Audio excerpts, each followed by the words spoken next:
people in order, sir. I will come to you next. So I have a lot of people, sir. I will come to you next. Thank you. I mean, you make eloquent political points, and clearly I disagree with them. The simple fact of the matter is that we have put together a set of proposals, which I mean nobody would put forward with the kind of the disregard that you accuse us of doing. I mean, I'm a Londoner, Paul reports up in London, and absolutely I am concerned with the safety of Londoners. To be quite believe myself a commissioner or not, I feel is... Do you live in a high-rise flat? Do you live in a high-rise flat? No. No, see, to me, I wish Boris was here. It's like people in Islington that are in flats, high-rise, makes sense. You don't care. No. This is not...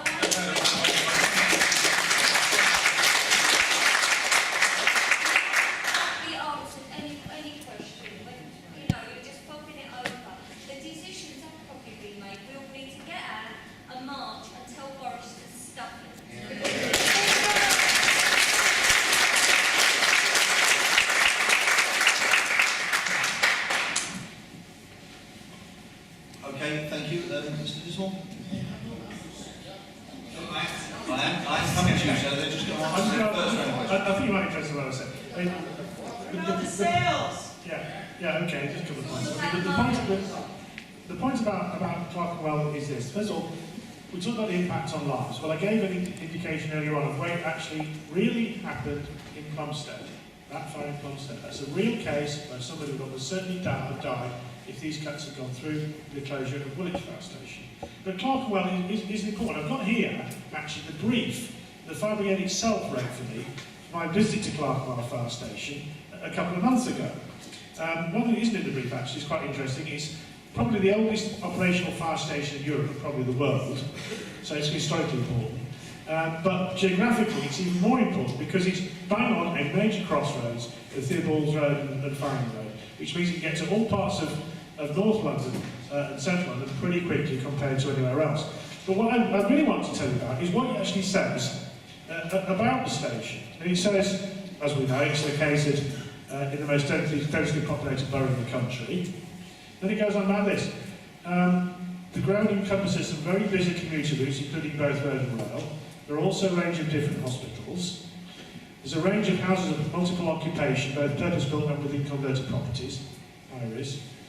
The ground incorporates buildings of social and historical importance, range of small and medium-sized routes on High Street. Main risk, main transport routes and hubs, hospitals, high-density housing and heritage sites. It covers a very high-risk part of London. And not only does it cover a high-risk part of London, it also covers it in a way that's very easy to get to most of those risks because it's where it's geographically situated. So what's this about?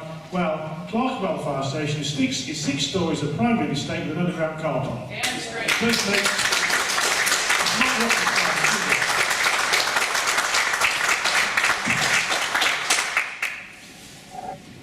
Yeah, thank you. Just a few words. I will come to you next, sir. I can assure you. I will come to you next, sir. Thank you. Just to ask a few specific points that were raised during that series of questions. First of all, in terms of high-rise, the gentleman there said 5 flights, like 13 flights of stairs. Well, not if the building is maintained properly. It actually should be fire lift in that building so they can use the lift. Okay, well, we should. So there's a lot. So in terms of high-rise buildings are designed in a way which should make the residents safer because actually the fire is they're designed to contain the fire for longer. Actually range things like firefighting bridge, dry rising mains, wet rising mains, to actually facilitate the firefighters doing their job quicker and more effectively in high-rise buildings that don't apply to low-rise buildings. So there are ways in which that's tried to be accounted for. In terms of, you mentioned the fire rescue unit, which is there actually not just for the territory response, but for a range of things. That moves to Islington Fire Station, so there's no loss in terms of that, so that will still be available to attend those incidents in London. Just in terms of the population density issue, which has been raised a number of times, it's been raised at every meeting we've been to. The fact is, if you look at what's happened in London over the last 10 years, actually the population has been growth and fall actually been rising generally, and the number of households with none has been rising generally, and yet the number of incidents we attend and the number of fires we attend has still been falling across the whole of London and individually boroughs. And the figures I showed you earlier in terms of the growth in the population, the growth in the number of households we attend, despite that, the number of fires and the number of incidents we attend has still been going down. So whilst people like to think there's a link, definite link between population density, population number of houses and number of dwellings, actually the fact of the matter is there isn't. And this is how you educate people, how you protect people in buildings is the important thing about preventing the fires in the first place. Because it is a sad fact, to say, that unfortunately many of the fire deaths that we occur, actually the person is dead before we receive the call. We know that for a fact. So in many occasions, we have got sprinklers, the fire develops and the person dies from suffocation, from smoke, inhalation of smoke fumes before we even get the call. And that's not always the case. It certainly is the case in a significant number of occasions. So we need to just remember that the bit about preventing the fire and making sure people know what to do when the fire does occur is very, very important. Which is why, once again, I dwell on the other issues that are rather than just the fire station closures. And in terms of the general about London's a busy place, we know that. London's a busy place, London's continuing to grow, we know that. But once again, in terms of the work that London Fire Brigade has been doing, reduction in the amount of calls that we receive, the amount of fires that take place, despite the fact the population has been growing, that has also been reduced. Why are you closing the busiest fire station? Just a quick response to the first point that Rob made. Of course, if everything's built properly, the construction standards are maintained properly, things get safer. But things don't always work out that way.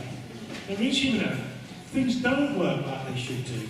And the fire brigade is there to pick up the pieces when things don't work, not just when they do. I just said from the intervention from the floor, the fire lift that should have happened in operation in that building wasn't. So that's why you have to have this provision. One of the arguments that has been advanced by the fire brigade about the fire south of the river is that the driver took the wrong turn. Well, people do make mistakes. That's why you need to maintain the fire cover to provide for when things don't work like they're supposed to.